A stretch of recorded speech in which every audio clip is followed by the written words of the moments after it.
Hi, folks. My name is Mary Derbyshire, and I am a movement and fitness coach and an Alexander Technique teacher. And today, I would like to continue the conversation that I started with you a few days ago about mobility and balance and why it is so important that we cultivate a mobility and balance practice. So in my last video, I spoke about how by the age of 45, your balance starts to become compromised. And it's just it's a fact of life, it's nature. And as we age, our balance, we all know this, that our balance becomes less and less assured. Well, the way that we counter that, the way that we can make it not overrun our lives is by creating a balanced practice. And in that, I mean that in order to improve balance, you need to challenge balance. And sitting all day in a chair or on a couch is not challenging your balance. In the last video, I also spoke about how we are such a sedentary culture. And because we're so sedentary, we are not challenging our balance. So it's even more imperative that we take control of our lives and include that in our lives so that we can live a mobile, free, happy existence as we age. So what I'd like to talk to you today about is I'd really like to talk to you about the Alexander Technique. I have been teaching the Alexander Technique for over 25 years now, and it has totally changed my life. And I want to talk to you about it because I think everybody should know about the Alexander Technique. So the Alexander Technique has been around since 1890. That's when FM, Frederick Matthias Alexander, started developing the technique. And he was an actor who had vocal problems and discovered that it was unnecessary muscular tension in his body that was making him go hoarse, among other things, among other problems that he was having while being on stage. And so he spent the rest of his life developing this amazing technique that I'm going to tell you a little bit about.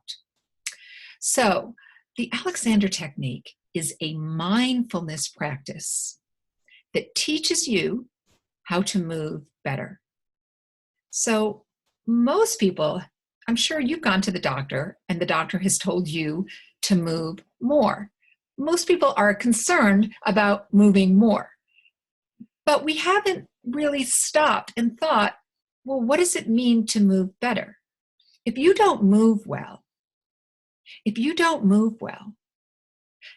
all sorts of aches and pains and stiffness are going to come about in your being. And so what we do with the Alexander Technique is we teach you how to move better. And as a result, you move more freely with less muscular tension, less pain, less stiffness, more confidence, and better balance, among other things. So many things improve when you study the Alexander Technique and you learn how to apply it to your lives. So, who studies the technique? Well, originally, because Alexander was an actor himself, it's very common to see the Alexander Technique in performing arts circles with actors, musicians, dancers. Traditionally, that is where the technique has been taught, and it's very well known within those circles. And it's some people refer to it as the actor's secret, and there's actually a brilliant book out there by Betsy Politan called The Actor's Secret. And it's because the technique teaches you how to be better in your body. And certainly stage actors need that when they're on stage. So could you imagine that? You feeling better in your body, that you're feeling more poised and better balanced. Another faction of the population that seeks out Alexander Technique teachers are people who are in pain, and that's predominantly my practice.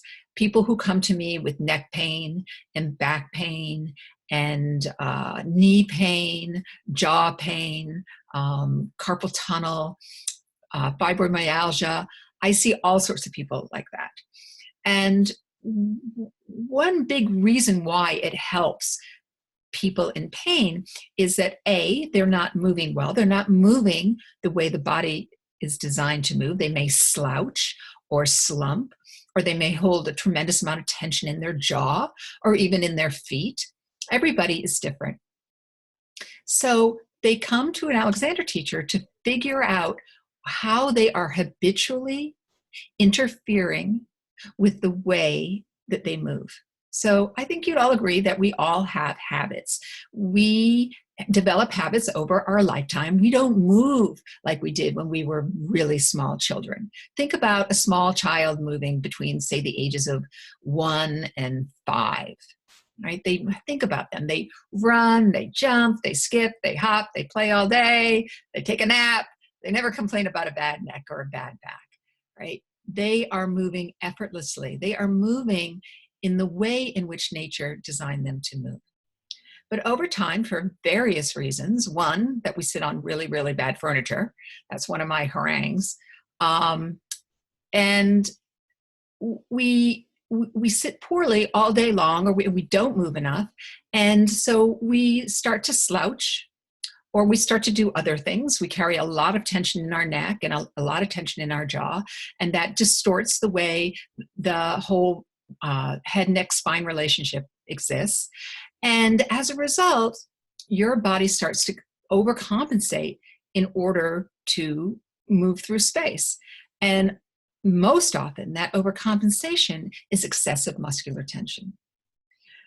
So we're really good at identifying excessive muscular tension that brings about a lot of pain. And you know this. I mean, here's just an example.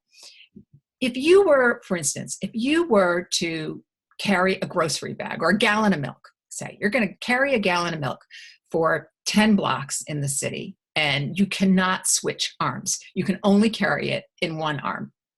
By the end of those 10 blocks, that one arm would be killing you, right? That's because it's heavy, yeah, but it's also excessive muscular tension. So when you learn how to let go of these tense muscles in a smart and wonderful way, all of a sudden you start moving with greater ease and improved balance. So why is this so important? I think the Alexander technique is one of the most important things that an individual can learn as they age. So many people are plagued with bad backs and bad necks and bad whatevers. And very often it's because of excessive muscular tension and because they are moving poorly. It's not because they're not moving enough. That too plays into it. But what if they're not moving enough, or you're not moving enough because the way that you move is not a joyful one? It actually brings about pain and stiffness. So you're not going to move more. It's a fundamental. This is a fundamental part of being.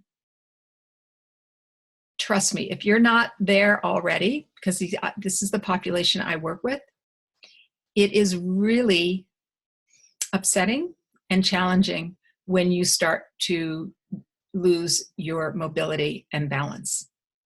And the thing is that you can improve your mobility and you can improve your balance. You don't have to decline in these areas. This is not a given as you age. I teach people in their 80s and well into their 90s. And I'm telling you that having a mobility and balance practice, knowing how to move, and in what way to move to increase your mobility and balance is a huge gift that you can give yourself. And that's something that I can help you with. This is what I do. I teach people how to move better so that they can move more. That's it. And I am here for you, and I want you to know that that it doesn't have to be a downward spiral. That you can age, you can grow older, grow bolder, and you can increase your mobility, your agility, and balance. It's not rocket science, but you have to do it. You have to commit to it. You have to say, I'm going to do this, and it's going to take me 5 or 10 minutes every single day. Boom. That's what you have to do. You have to commit to that, and know that that commitment is going to pay off in spades. Look, you would never not brush your teeth, right? If you didn't brush your teeth would fall out.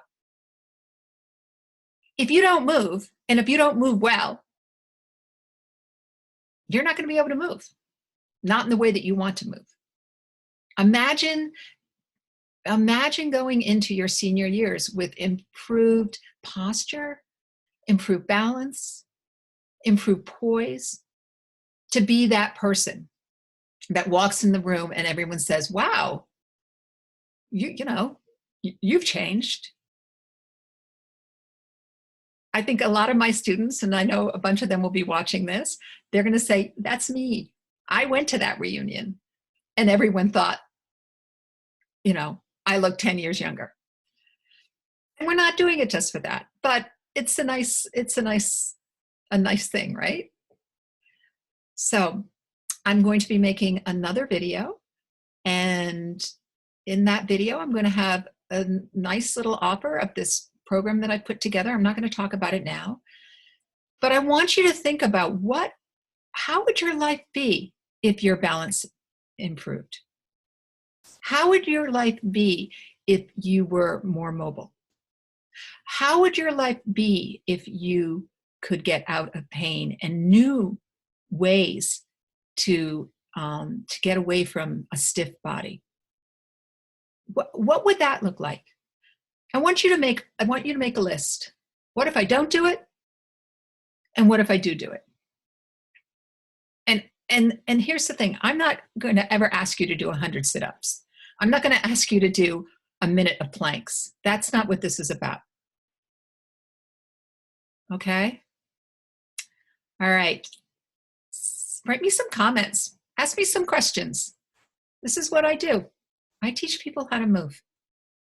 Okay. All right. Have a beautiful day. It's a gorgeous spring day here. It feels like the first amazing spring day. I hope you're well. Thank you for watching, and share with your friends. Okay. Be well. Take care. Bye-bye.